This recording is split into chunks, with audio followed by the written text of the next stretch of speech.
जय हिंद। आज हम पढ़ेंगे मिश्र धातु का निर्माण किस प्रकार होता है। पित्तल, स्टेनलेस स्टील, ब्रास। पित्तल को ब्रास कहा जाता है। और जो हमारा ब्रांज है, जर्मन सिल्वर, इन सब में जो एलिमेंट्स पाए जाते हैं मित्र मिश्र धातु, डी ब्लॉक के तत्व, वो कौन कौन से, वो सारा का सारा डिस्कस करेंगे। सबसे पहले आप देखिए मिश्र धातु। मिश्र धातु किसे कहते हैं? मिश्र धातु होना है मिक्स्ड। मिश्र का होता है मिली हुई, है ना। मिक्स का होता है मिली हुई, और धातु का अर्थ होता है धातु, और मिली हुई धातु। तो इसकी जो डेफिनेशन है, एक या अधिक तत्व से मिले पदार्थों को मिश्र धातु कहते हैं। या हम कह सकते हैं कि मिश्र धातु को संक्रमण तत्व कहते हैं। संक्रमण तत्व क्यों कहते हैं? क्योंकि ये जो भी तत्व लेते हैं उसमें डिसोल्व हो जाती है। सपोज करो जैसे कि हमने यहाँ पर लिया जर्मन सिल्वर, इसमें कॉपर है और इसमें निकल है और जिंक है ना। कॉपर, निकल, जिंक तीनों जो एलिमेंट है उसके माध्यम से ये जो है हमारा जर्मन सिल्वर वो डिसोल्व है ना। कॉपर, निकल, जिंक तीनों है, जिसके कारण वो मिक्स्ड हो रहा है, जिसके कारण ही तो हमारा जर्मन सिल्वर बन रहा है ना। दो या दो से अधिक तत्व मिलेंगे तभी तो जर्मन सिल्वर बनेगा, बाकी थोड़ी बनेगा ना। तो उसको कहा जाता है मिश्र धातु। तो हम यहाँ पर लिखेंगे डी ब्लॉक के एलिमेंट को, डी ब्लॉक एलिमेंट को मिश्र धातु कहते हैं, है ना। हम पहले लिखेंगे मिश्र धातु कहते हैं, फिर लिखेंगे इन्हें संक्रमण तत्व कहा जाता है ना।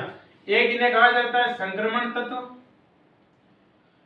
अब इन्हें संक्रमण तत्व क्यों कहा जाता है, यह भी एक डेफिनेशन है कि डी ब्लॉक के एलिमेंट को संक्रमण तत्व या मिश्र धातु को संक्रमण तत्व क्यों कहा जाता है।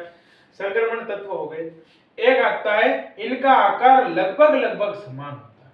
इनका आकार लगभग लगभग एक जैसा होता है, जिसके कारण इनको संक्रमण तत्व कहा जाता है। अब मिश्र धातु मतलब एक या दो से एलिमेंट मिलकर मिश्र धातु का निर्माण करेंगे। डी ब्लॉक के तत्व कहा जाता है मिश्र धातु। जो मतलब मिश्र धातु के गुण दर्शाते हैं वो सामान्यतः डी ब्लॉक के तत्व कहलाते हैं। जैसे कि निकल, कॉपर, जिंक, गैलियम, यहाँ से scandium, titanium, vanadium, chromium, manganese, iron, cobalt, निकल, कॉपर, जिंक, यहाँ तक के जो एलिमेंट है या डी ब्लॉक के जो भी एलिमेंट है वो सामान्यतः मिश्र धातु का निर्माण करते हैं। ठीक है, ये डेफिनेशन। अब यहाँ पर हम देखेंगे कि कॉपर है, कॉपर 26% और निकल लगभग 50% और जिंक 24% मिलकर जर्मन सिल्वर का निर्माण करते हैं। अब सीधा सा पूछा जाता है कि जर्मन सिल्वर में उपयुक्त में से कौन कौन से तत्व पाए जाते हैं। तीन ये दे दिए, तीन ये दे दिए, तीन ये दे दिए, तो हम कंफ्यूज हो जाते हैं। तो इसमें कॉपर, निकल और जिंक तीनों की क्वांटिटी इतनी होती, मतलब 26%, 50%, 24% और जर्मन सिल्वर का निर्माण होता है।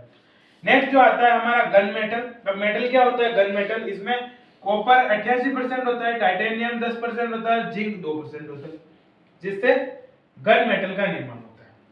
नेक्स्ट आता है पित्तल। पित्तल तो हम वाकिफ है पित्तल से।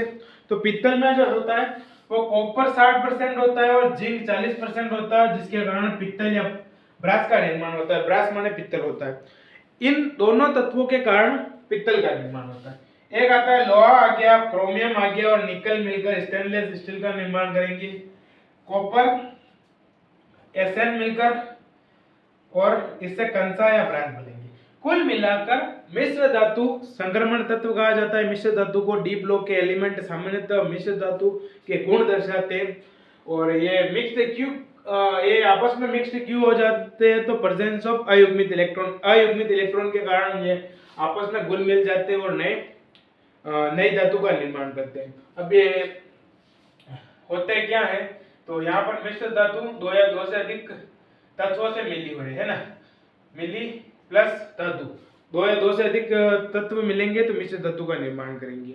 ये सारा का सारा डेफिनेशन बता दिया एक बार। और डी ब्लॉक के तत्व सामान्यतः मिश्र धातु का निर्माण करते हैं। इन्हें संक्रमण तत्व कहा जाता है। संक्रमण तत्व क्यों कहा जाता है? तो इनका आकार लगभग लगभग समान होता है, जिनके कारण डी ब्लॉक के तत्वों को संक्रमण तत्व कहा जाता है। तो लेकिन डी ब्लॉक के एलिमेंट्स के जो हम गुण नहीं पढ़ रहे हैं, हम पढ़ रहे हैं मिश्र धातु किसे कहते हैं। तो मिश्र धातु उसे कहते हैं, मिश्र धातु डी ब्लॉक के तत्वों को कहते हैं क्योंकि इनका आकार लगभग लगभग समान होता है, इनमें अयुग्मित इलेक्ट्रॉन पाए जाते हैं, जिसके कारण ये आपस में घुल मिल जाते हैं और एक से अधिक जो नया तत्व है उसका निर्माण करते हैं। क्योंकि जब गोल्ड भी होता है ना, को प्योर गोल्ड को हम पहने में या आभूषण में चेंजमेंट नहीं कर सकते, उसमें भी थोड़ा % पित्तल मिलाया जाता है जिसके कारण गोल्ड होता है। चांदी होता है तो चांदी में भी कोई एलिमेंट मिलाया जाता है जिनके कारण ये मतलब यूज में ले सकते हो, उनकी प्योर फॉर्म नष्ट हो जाती है जिसके कारण उनको आसानी से इधर उधर मतलब नए आभूषण में कन्वर्ट किया जा सकता है। क्योंकि प्योर कोई से भी फॉर्म हो उसको कन्वर्ट नहीं किया जा सकता, क्योंकि ये पित्तल है तो पित्तल में कॉपर और जिंक दोनों मिलेंगे तब जाकर पित्तल का निर्माण होगा ना। ये सारी की सारी डेफिनेशन मैंने आपको बताई। आई होप कि आपको वीडियो पसंद आया। वीडियो को लाइक करें, चैनल को सब्सक्राइब करें। मिलते हैं नए कंटेंट के साथ, तब तक के लिए वंदे मातरम।